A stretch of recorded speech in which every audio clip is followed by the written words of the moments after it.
m'appelle Juliette Lemaître, j'ai 18 ans, je suis en classe préparatoire à Caen, donc en Hippocagne. Dès que je revenais de cours, en fait, je m'ennuyais, donc je prenais l'ordinateur et au bout d'un moment, j'ai commencé à ouvrir le traitement de texte et à imaginer des petites histoires.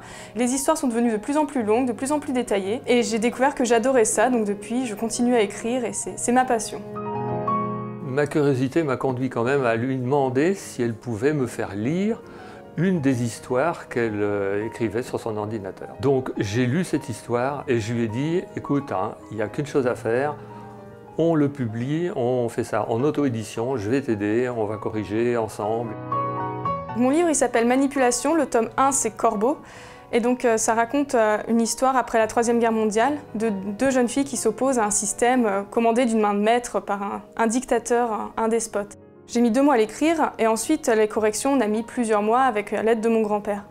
Et pour l'instant les retours qu'on a eus ils sont tous très bons donc je suis vraiment très contente d'avoir pu le publier. La suite de Manipulation, donc après Corbeau il va s'appeler Renard et donc après avoir défait le dictateur une première fois, en fait, Lisa, le personnage principal, va revenir à la société dans le but de cette fois renverser le dictateur pour pouvoir mettre en place une démocratie.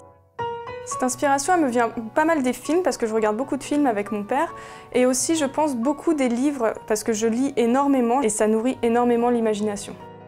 J'écris 2 heures ou 3 heures par jour pendant les vacances. En fait, il faut écrire tous les jours parce que ça permet de créer une ligne continue de l'histoire et d'avoir un scénario qui est vraiment exploitable et qui est vraiment très intéressant. L'aventure que je vis, elle est assez extraordinaire parce que contrairement à la plupart des auteurs, je n'ai pas de maison d'édition, donc je fais vraiment tout par moi-même. La couverture, c'est moi qui l'ai dessinée, qui l'ai montée. Les corrections, je les fais avec l'aide de mon grand-père, donc il y a vraiment aussi une collaboration. Et donc ça apporte énormément de choses.